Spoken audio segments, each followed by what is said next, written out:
The next talk is by Dr. Sija. She is Associate Professor in Government Medical College, Alappuzha. She will be talking on thyroid orbitopathy, which is also again a very common reference we are getting from endocrinologist. Over to Dr. Sija. Thank you, madam. So regarding cross consultations from endocrinology department, the maximum number of cases we get is diabetes. Then comes the thyroid disease. So what to look for in a patient with thyroid disease? The eye symptoms and signs that occur associated with thyroid dysfunction are called thyroid eye disease. They are under various names: Graves' orbitopathy, ophthalmopathy, thyroid associated ophthalmopathy. And in the severe form, it is sight-threatening, debilitating, and disfiguring, and it has a huge impact on the quality of life. It is 90% associated with hyperthyroidism, which we don't usually miss. But the 6%, which are usually associated with euthyroid, that is a subset we are likely to miss. Less common with Hashimoto's thyroiditis and primary hypothyroidism. Whenever patient with thyroid symptoms, eye disease, if they have an associated ptosis or exotropia, myasthenia should be ruled out. Regarding epidemiology, in Graves' disease, the prevalence is very high, in the range of 25 to 58%. Some of these patients present to us directly with mild symptoms, maybe mild irritation, foreign body sensation, watering. So whenever we have some suspicion, we have to order for the thyroid function test. And those patients, eventually they develop thyroid dysfunction, about 25% in 1 year and 50% in 5 years. Regarding Indian population, they have less proptosis but more of lower lid retraction. And Asian populations, they have more of this thyroid optic neuropathy. Incidence is more in females, but going to the severe form, males are more involved. Regarding pathogenesis, it is an autoimmune induced development of antibodies. So there will be infiltration of immune cells into the orbital tissues, which activates the T cells and B cells. And these produce antibodies against the TSH receptor and IGF-1 receptor, which are present in the orbital fibroblast. And these antibodies, they stimulate these receptors. They get attached and they stimulate these receptors. And what happens? They can increase cytokines and chemokine production. The orbital fibroblast undergoes adipogenesis, transformation to myofibroblast, and increased secretion of glycosaminoglycans and hyaluronic acid. So in short, the orbital volume increases, and that is responsible for all the clinical signs. Clinical features, there are many signs on order. Most common is the eyelid retraction followed by exophthalmos, lid lag, ocular pain, lacrimation, diplopia. Though less common, the sight-threatening one is optic nerve disease and severe exposure keratopathy. Named signs, there are many which is not beyond the scope of this presentation, so I'll just mention one or two. Dalrymple sign, which is upper lid retraction, especially with the lateral flare. Then Goldsiger sign, which is deep injection of the bulbar conjunctiva, and we can specifically see injection at the level of the insertion of recti muscles. Vongraphy sign, low upper lid lag on looking downwards. Stelvag sign with a staring look. Why you get a dysthyroid optic neuropathy? It is a compartment syndrome. We said the orbital volume has increased, muscle has increased, fat has increased glycosaminoglycans. So all these exert pressure on the optic nerve at the orbital apex. And the features of optic neuropathy are diminished visual acuity, RAPD, optic disc edema, abnormal color vision, abnormal fields. Contrast is also reduced. When to make a diagnosis of thyroid eye disease? If 2 of the 3 signs are positive, if there is a concurrent or a recently treated immune-related thyroid dysfunction, or if the patient has a typical ocular signs like chemosis, caruncular edema, strabismus, or a radiological evidence. If 2 of the 3 are present, we make a diagnosis of thyroid eye disease. What are the risk factors? Smoking, that is the most important risk factor. So irrespective of whether the patient has a thyroid eye disease or not, whenever a patient with some thyroid disease comes to us, we have to ask them to quit smoking because they have an increased prevalence of thyroid eye disease and also increased chance of recurrence because of the oxidative stress and also hypoxia.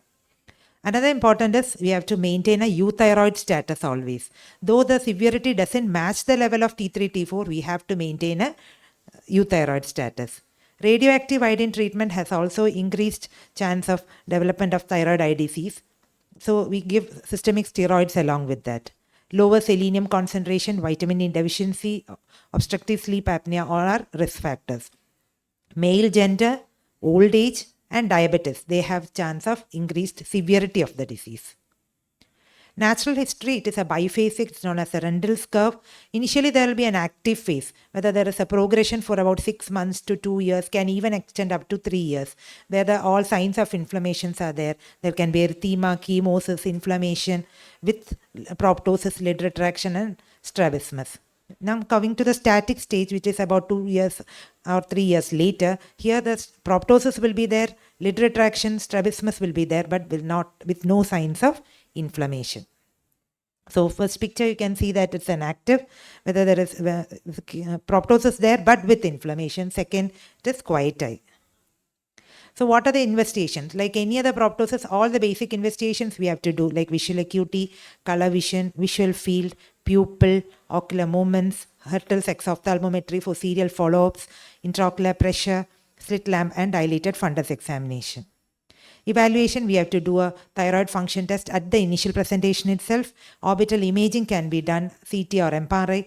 Here you can look for muscle belly enlargement with tendon sparing, and especially look for the orbital apex to look for compression. Antithyroid antibodies should be sent, especially TSH receptor antibody and thyroid peroxidase antibodies. Clinical scoring system. There are various scoring systems we have studied, like NOSPECS, VISA, and the two variables mainly studied are the activity and severity. I'm not going to the details. VISA scoring mainly is vision, inflammation, strabismus, and appearance. And clinical activity score, here we have scoring at the initial visit and also at subsequent visits. At the initial visits, 7 parameters are studied, and if more than 3 is involved, we say it is active. And in subsequent, after 1 to 3 months, we reassess the patient, and if there is increase in proptosis, decrease in movements, and decrease in one line visual acuity, we make the score out of 10. And if it is more than 4, it is active. UGOGO classification, that is European Group on Graves Orbitopathy, that is more important nowadays because it helps in the management.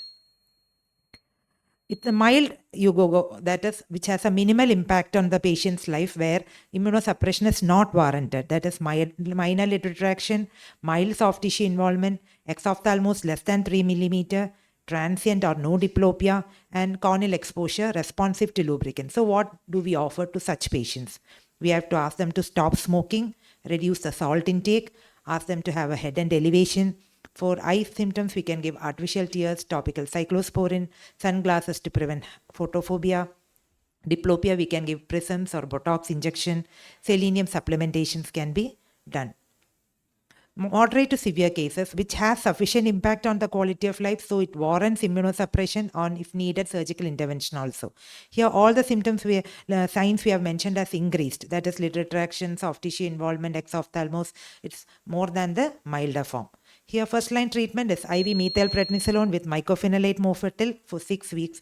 That is 0.5 gram per week is given. And if the patient is responding, we can taper the dose for another 6 weeks. But the cumulative dose should be kept at 4.5 gram. If the disease is not responding and it is still active, we can try a increased dose of steroids. Second-line treatment is with cyclosporin or azathioprine, and orbital radiotherapy is also considered. Newer drug, that is the targeted therapy, we said the receptors in the pathogenesis. So teprotumumab, which is against IGF-1 receptor blocker, that is in the line. The other ones are tocilizumab, rituximab, etanercept, which is against in all the chemokines. Sight-threatening cases, we have to give high-dose IV methylprednisolone, and if needed, surgical decompression. Inactive stages, there is no role for any anti-inflammatory, but we need surgical management. So sequentially, orbital decompression is done depending on fat predominance or the bone predominance. We can fat removal or bone removal. Then we can go for extraocular muscle surgeries, and if needed, eyelid correction. Thank you. Thank you, Dr. Sija. So always look for the vision-threatening complications in thyroid orbitopathy like optic neuropathy and exposure keratitis. And if in early cases you see the color desaturation, pupil, look for RAPD. And if the patient has got any signs of optic neuropathy, start the patient on IVMP, either pulse dose or you have to give 3 doses for 1 gram and continue, maximum up to 8 milligram.